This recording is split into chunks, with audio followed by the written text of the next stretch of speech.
ayan, welcome to my vlog, welcome to my channel. Bumili nga pala ako sa bakalan ng sa tindahan ng sibuyas, patatas at saka bawang. Bali magluluto tayo ng guys, ng corn beef. Ayan, ang layo na nilakad ko guys. Ayan, bali siguro 200 meters yata ito mula doon sa aming kampo. Ang layo ng bakala, pero may bakala doon sa aming kampo guys. Ngayon ay sarado kasi Ramadan. Hindi siya nagbubukas ng maaga. Nagbubukas siya after ng sala. Kaya ang ginawa ko guys, lumakad na lang ako papunta rito sa malayong tindahan para makabili ako ng gagamitin ko sa pagluluto ng corn beef. Ayan, ito yung ating nabili. 2 pirasong patatas, saka sibuyas, bawang para makapag-isa tayo. Ayun. Doon pa tayo papunta sa dulo ng building na yan, yung last na building na yan, yung mga puti na building na yan, doon tayo sa tapat nun. Yung may yellow bus, sa malayo na yun.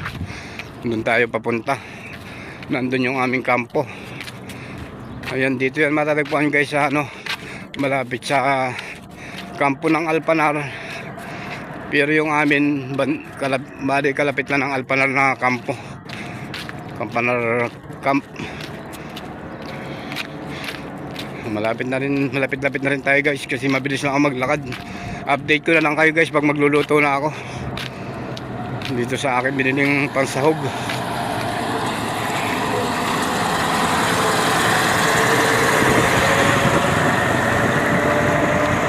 Andito na tayo sa ating kitchen. Magluluto tayo ng corn beef. Ayan guys, pakita ko sa inyo yung ating lulutuin corn beef. Dito tayo sa aming kitchen, magluluto tayo dito. Tapos yung ating biniling patatas, sibuyas, bawang ating gigisahin. Tapos ito naman yung ating target corn beef, 2 pirasong, 2 lata. Ayan, 2 lata yan. Yan ang ating lulutuin ngayong umaga. Kaya samahan nyo ako guys sa aking pagluluto ng corn beef. Na tayo ng sibuyas, magbabalat tayo ng 2 pirasong sibuyas. Yan, mag-slice tayo. Slicein muna natin ating gagamiting sibuyas guys sa ating pagluluto ng corn beef ngayong araw ng Martes. Ayan, samahan nyo ako guys sa aking pagluluto ngayong umaga. Yan, balatan muna natin itong 2 sibuyas. Tapos hugasan muna natin pagkabalat para sure na malinis ang ating pagluluto guys. Ayan. Ayan, meron pa tayong isa, 2 piraso po yung ating sibuyas na gagamitin, hindi lang maliit. Yung isang maliit tayong babalatan pa natin itong isa. Ayan. Balat din pag may time guys. Ayan, mahirap balatan itong ganitong klaseng sibuyas, hindi kagaya nung isang klaseng sibuyas na yung makapal ang balat. Ito manipis ang balat nito, kaya mahirap balatan to. Medyo kumakapit siya. Okay, ayan po, malapit na matapos. Ayan, tapos ayan. Ayan. Gawin natin guys, hugasan muna natin yan. Sunod muna natin balatan na yan, bawang. Ayan, balatan tayo ng bawang.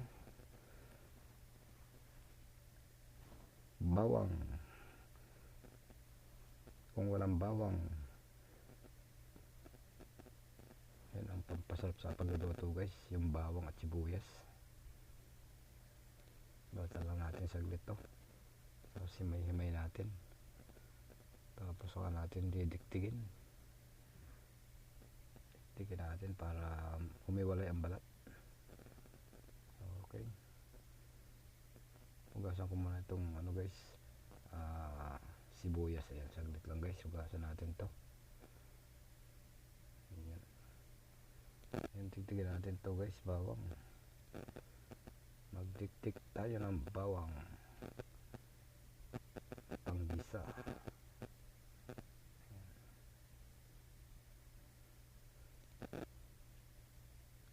Kung may almeres naman kayo guys, pwedeng almeres gamitin nyo para madurog ang bawang. Pero dito naman sa amin, mano-mano na lang yan. Hindi na kailangang gamitan ng almeris kasi pang ano lang naman to, pang sarili. Ika nga, pang sariling ano lang to, luto lang ba. Tinatanggal natin ang balat ang ating bawang. Malapit-lapit na tayo mag-umpisa magluto. Susunod naman natin kasi ano, yung ating patatas, babalatan din natin yan. 2 pirasong patatas.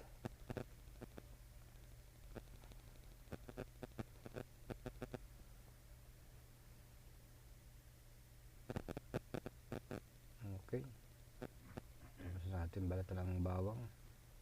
Iwain muna natin itong sibuyas guys ng pahaba, ayan, para makapag-isa tayo. Mikos lang yan guys. Okay, slice na manipis.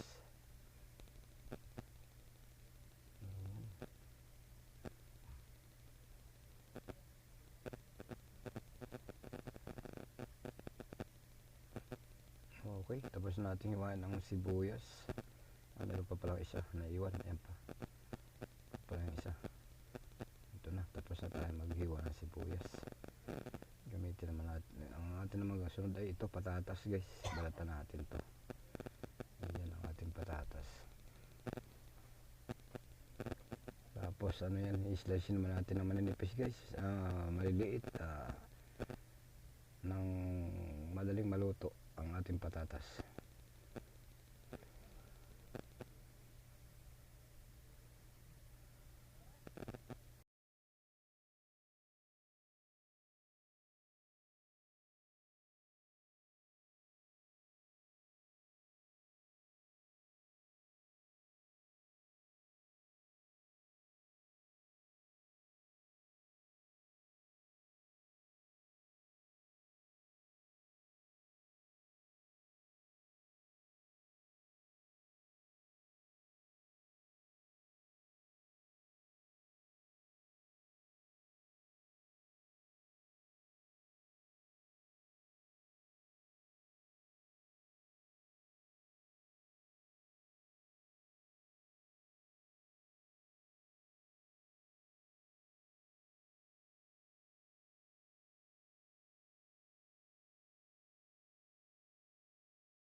Slice naman natin ang pino guys. Ayan, para dumami ang ating ginisang corned beef with patatas. 2 piraso ngayon guys ang ating patatas para dumami ang ating ano, corned beef. Pandagdag din yan, pamparami ng luto. Ayan, ganito lang pang slice guys, maliliit na kwadra-kwadrado.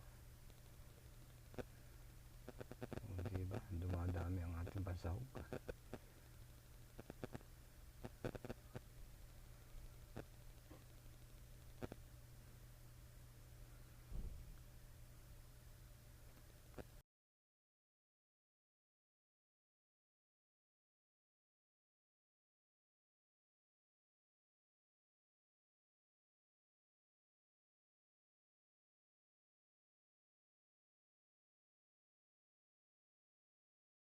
Ayan, patapos na tayo guys mag-slice. Mag-umpisa tayo magluto ng ating menu. Ayan, tapos natin mag-slice ng patatas. Ito po ang ating patatas guys. Ito ang bawang, sibuyas. Ayan, gagawin naman natin guys, magsasalo ng kaserola at papakuluan tayo ng mantika. Ayan po ang ating kaserola. Magigisa na tayo guys ng bawang dyan. Gawin natin, magpainit muna tayo nitong kaserola, tapos lagyan natin ng mantika pag mainit na. Tuloy-tuloy na tayo pagluluto. Kasama ko guys, nagluluto pa ng aming kanin, no? Si Teddy, ayan, nakapula. Yan po ay kanin kasi walang kuryente dito sa amin, kaya dito po tayo nagluluto sa silin ng imbis na sa rice cooker magluto. Ay, wala pong kuryente, kaya ganito po ang ating lutuan. Sa burner na lang nagluluto, sa double burner na ano, gasol. Medyo mainit yata ang ating kasirola na may mantika guys. Lalagyan natin ng ano yan, bawang at sibuyas. Gisa-gisa natin yung bawang at sibuyas dyan sa ating ano, pinainit na kasirola. Alright, maglalagay na po tayo ng mantika. Ayan, salang natin ang ating kasirola. Ayan po, yan po tayo magluluto ng hindi matilabsik. Medyo malalim ang luto natin, kasirolang maliit. Yan po natin mantika ang ating kasirolang pinainit para sa pagigisa ng bawang at sibuyas. Ayan, painit-initin lang natin guys. Tapos isusunod natin na yan, lalagyan po natin ng ano dyan, bawang pag mainit na ang ating mantika. Okay, ayan, mainit-init na po. Ilalagay na natin ang bawang sa kumukulong mantika.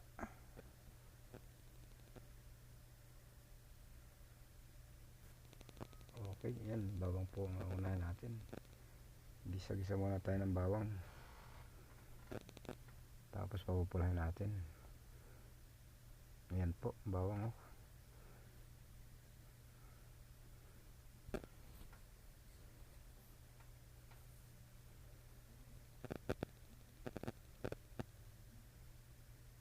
Papulahin lang natin saglit guys ang bawang para mabango.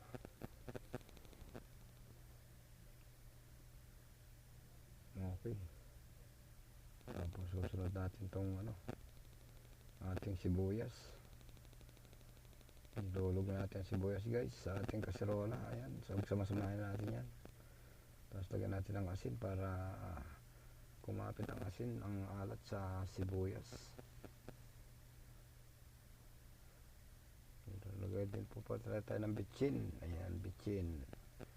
Mamaya po maglalagay pa ako ng magic sarap para siguradong masarap. Ayan. Yan ang ating menu for today. Ginisang corned beef with patatas. Ayan, halo-haloin lang natin guys hanggang sa maluto ang bawang at sibuyas.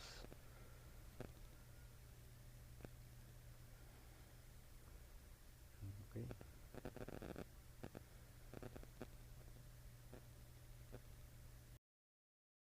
Okay, ayan. Malapit po maluto ang sibuyas at bawang. Susunod natin itong ano, patatas guys. Yeah.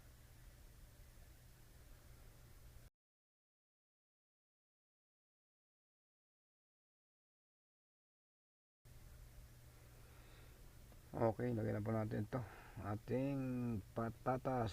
Ayan, sama-sama na po yan. Lutuin mo natin ang ating patatas sa ano, sa kasama ang bawang at sibuyas.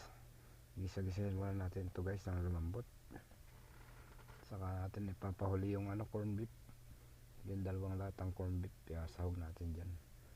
O yun o, nangangalahati na halos o, sa patatas pa lang o. Saka natin tatakpan muna mga ilang 2 minuto guys, para maluto. Okay, buksan na po natin. Ayan, halo-haloin muna natin guys hanggang sa maluto ang patatas.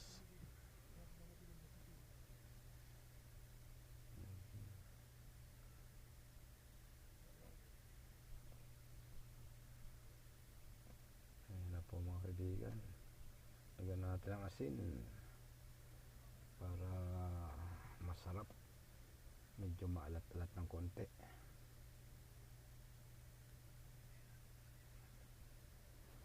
Malapit na po tayo matapos magluto guys. Lagyan natin ng bitchin pa. Okay, lagyan natin ng konting bitchin.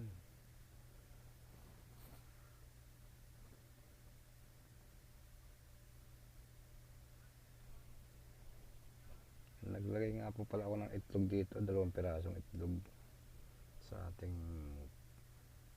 nilulutong corned beef. At saka nagdagdag din po ako ng magic sarap. Ang ating kasama lagi sa ating pagluluto, magic sarap. para masarap ang luto. Yan.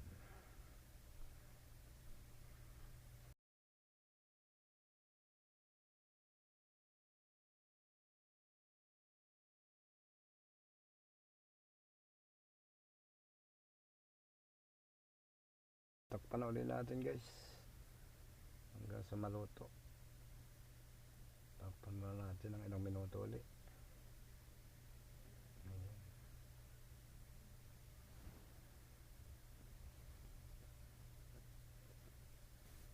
Ito nga po pala yung ating corn beef. Dalawang latang corn beef po yan. Tinanggal ko na sa bata. Yan po ang ihahalo natin dito. Ayan, no? Luto na po ang ating bawang sibuyas at patatas. Ayan po, luto na siya. Lalagay na po natin dyan ang ating corn beef. Ito ang ating corn beef. Lalagay na po natin. Pagsama-samahin natin yan hanggang sa maluto. Yan lang po ang aming ulam ngayon pananghalian guys, kasi kahapon na yung ulam namin ay isda, kaya ngayon naman ay corn beef. Salitan lang po kayo magluto dito, tapos sunod naman po gulay. Yan po ay aming pagkain mga Pilipino dito na mga walang trabaho, mga nakapile na ng repatriation sa Polo Embassy. Yung po mga niluluto namin nga po pala ay mga galing sa mga ayuda ng mga kaibigan natin at sa isang government agency na tumutulong sa atin dito sa Riyadh, Saudi Arabia. Hindi ko na po babanggitin ang pangalan kung sino nagbigay, pero yung po mga ginagamit namin sa pagluluto kasi mga ayuda lang po sa amin yan, kasi wala nga po kaming trabaho, kaya kahit pa paano nakakaraos kami sa pang-araw-araw na aming pagkain ang mga kasama ko dito, sa tulong po ng mga kaibigan natin na mga nagbibigay ng ayuda sa atin para may makain po kami dito mga Pilipino. Ayan, lutuin po natin to ng maayos para patapos na po tayo magluto guys. Ayan, yan po ang ating pagkatapos po nun maglalagay po tayo ng itlog dyan, 2 piraso. Okay, yan na po ang ating luto guys. Luto na po siya. Ayan, tapos na po tayo magluto guys. Yan po ang ating menu for today's corn beef with patatas. Yan, sana nagustuhan nyo ang video ito guys. At huwag kalimutang i-subscribe si Unisan Pinoy OFW Vlog. Maraming salamat po sa inyong panonood.